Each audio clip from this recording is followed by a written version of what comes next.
Hello the students, welcome back to organized knowledge channel. और आज की जो वीडियो है उसमें हम डिस्कस करेंगे worksheet number 43 for class 10th।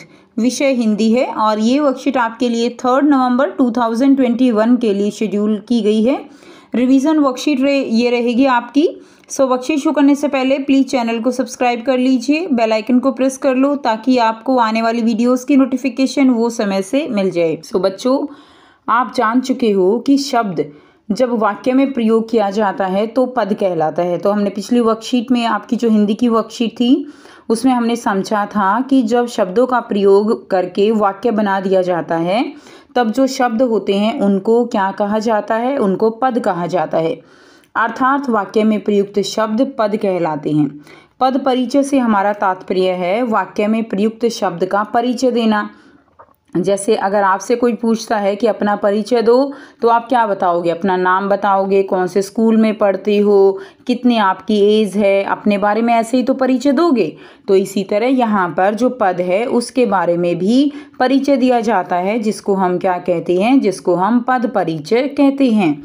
अर्थात उनकी स्थिति बताना, उनका लिंग, उनका वचन, कारक, भेद, अन्य पदों से संबंध बताना पद परिचय कहलाता है। बच्चों, आप जान चुके हैं कि रचना के आधार पर वाक्य 3 प्रकार के होते हैं। एक होता है सरल वाक्य, संयुक्त वाक्य और मिश्र वाक्य। ठीक है, जिन वाक्यों में एक मुख्य क्रिया होती है उन्हें सरल वाक्य कहते हैं, और जहां 2 या 2 से अधिक उपवाक्य किसी योजक या अव्यय शब्द से जुड़े हों उन्हें संयुक्त वाक्य कहा जाएगा। यानी 2 या 2 से जो है 2 वाक्य होते हैं वो और किसी योजक से जुड़े हुए होते हैं, जैसे और है, तथा है आदि। उसके बाद देखिए, जिन वाक्यों की रचना एक से अधिक ऐसे उपवाक्यों से हुई हो जिनमें एक उपवाक्य प्रधान और अन्य गौण हो उन्हें मिश्र वाक्य कहेंगे। आइए अब हम पद परिचय और रचना के आधार पर वाक्यों का अभ्यास करें। तो अब हम पद परिचय और रचना के आधार पर देखेंगे कि कौन सा वाक्य जो है वो किस प्रकार का है और पद परिचय कैसे देते हैं। निम्नलिखित प्रश्नों के सही विकल्प के सम्मुख बने गोले को पेंसिल या पेन से भरिए। तो पहला दिया गया है, वह पत्र लिखता है। वाक्य में रेखांकित जो पद है उसका परिचय आपको यहाँ पर देना है। तो इसमें देखिए, वह दिया गया है, वह रेखांकित है। तो सबसे पहले आप ये देख लीजिए कि वह जो है वो एक वचन है या बहुवचन है। तो जैसे कि आपको पता है वह बच्चों एक वचन है, तो इसमें देखिए ए ऑप्शन में बहुवचन है, बहुवचन है, बहुवचन है। तो तीनों ही ऑप्शन इसके ठीक नहीं है। ये तो कंफर्म हो गया यहाँ से कि वह हमारा एक वचन है, तो हमारा डी जो है इसका आंसर होगा। लेकिन फिर भी हम देख लेते हैं कि क्या जो दिए गए हैं वो सब कुछ हमारा ठीक है। तो वह सर्वनाम है, बिल्कुल ठीक है।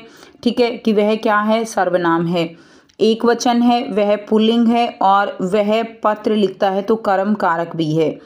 अब इसमें जो उत्तम पुरुष है वह देखिए, वह क्या है? वह अन्य पुरुष है। उत्तम पुरुष मैं, हम होता है। ठीक है, मध्यम पुरुष तुम, तुम्हारा ये होते हैं, और वह जो है वह, वे, वो सब क्या होते हैं? अन्य पुरुष होते हैं। तो यहाँ पे उत्तम पुरुष जो है वो गलत दिया गया है। तो यहाँ पर इस हिसाब से आपका कोई भी ऑप्शन यहाँ पर ठीक नहीं है।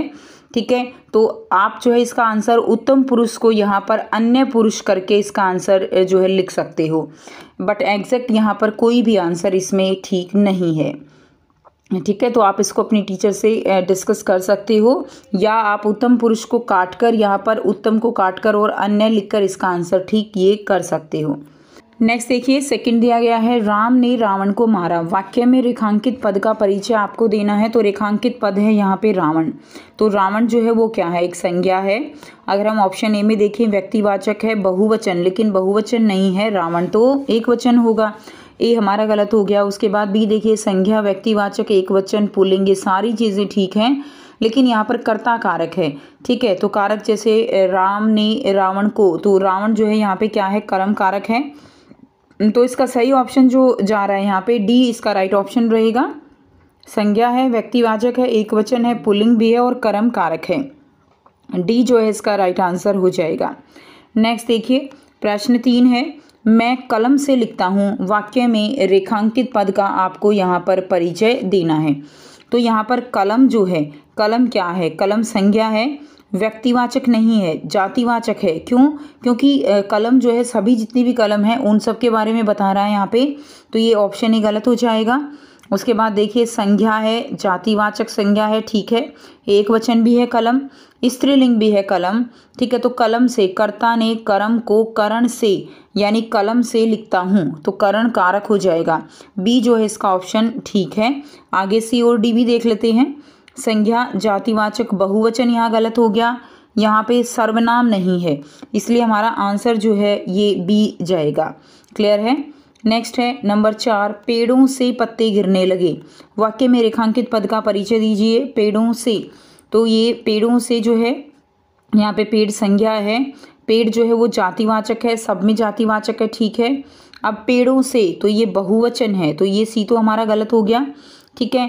अब जो पेड़ है वो क्या है? पुल्लिंग है, तो पुल्लिंग हमारा जो है यहाँ पे दिया गया है। और अगर हम कारक देखें तो ये अपादान कारक है। अपादान कैसे? अपादान का मतलब होता है जब कोई चीज़ किसी दूसरे से अलग होती है। कर्ता ने कर्म को कर्ण से संप्रदान के लिए अपादान से यानी अलग होना बताया गया है, तो डी जो है इसका हमारा आंसर बिल्कुल राइट हो जाएगा, क्योंकि पेड़ों से पत्ते अलग हो रहे हैं। प्रश्न 5 है, वह क्या गोल धागा है। वाक्य में रेखांकित पद का परिचय दीजिए, लेकिन रेखांकित पद नहीं है। लेकिन यहाँ पर अगर हम देखें तो देखिए यहाँ पर हर एक में विषमादि बोधक दिया हुआ है, तो यानी यहाँ पर वह जो है उसको रेखांकित करना था, तो वह को रेखांकित करके हम आंसर करेंगे। तो इसके अंदर अगर आप ध्यान से देखें तो देखिए वह जो है वो क्या है, वो यहाँ पर आपका अव्यय रहेगा, ठीक है। अव्यय और विसम्मादि बोधक रहेगा, ठीक है। और हर्ष बोधक है, हर्ष यानी खुशी से एक बात की जा रही है, क्या गोल धागा है, तो इसमें शोक बोधक नहीं है, ये सर्वनाम नहीं है, क्रिया विशेषण नहीं है, इसलिए ये सब गलत हो जाएंगे। ए जो है इसका हमारा आंसर बिल्कुल ठीक रहेगा।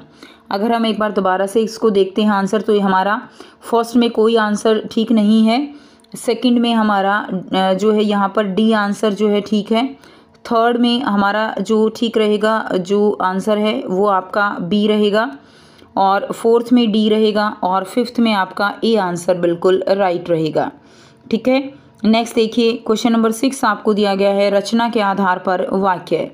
तो रचना के आधार पर अगर हम देखें, बच्चे मैदान में खेल रहे हैं, रचना के आधार पर वाक्य भेद है, तो ये सरल वाक्य है, मिश्र वाक्य है, संयुक्त वाक्य है या निषेध वाक्य है। तो बच्चे मैदान में खेल रहे हैं, ये सरल वाक्य है। 7 है, बरसात हुई और हम भागने लगे, और दिया गया है, योजक है, 2 वाक्यों को जोड़ने वाला है, तो बहुत सिंपल है, संयुक्त वाक्य होगा। ऑप्शन सरल वाक्य, मिश्र वाक्य, कर्ण वाक्य के दिए गए हैं, लेकिन सही आंसर आपका हो जाएगा संयुक्त वाक्य। नंबर 8, शिक्षिका ने कहा कि कल छुट्टी रहेगी। रचना के आधार पर वाक्य भेद क्या है?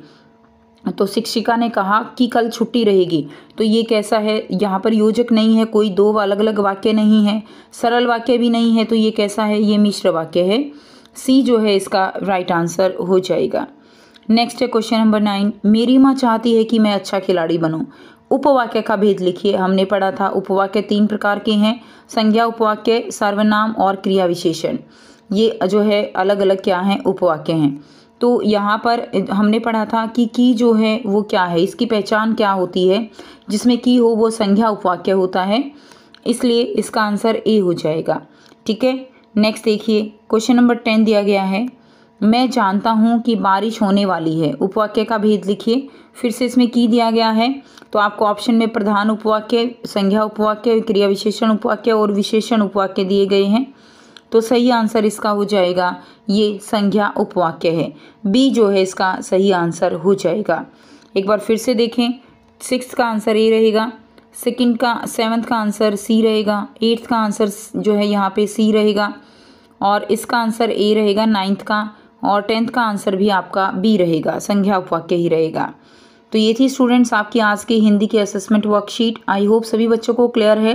कोई भी डाउट है बच्चों पूछ सकते हो। वीडियो अच्छी लगी तो प्लीज़ लाइक कर दीजिए, शेयर कर दीजिए और चैनल को सब्सक्राइब कर लीजिए। So thanks for watching. मिलते हैं नेक्स्ट वीडियो में नेक्स्ट वर्कशीट के साथ। Take care, bye bye.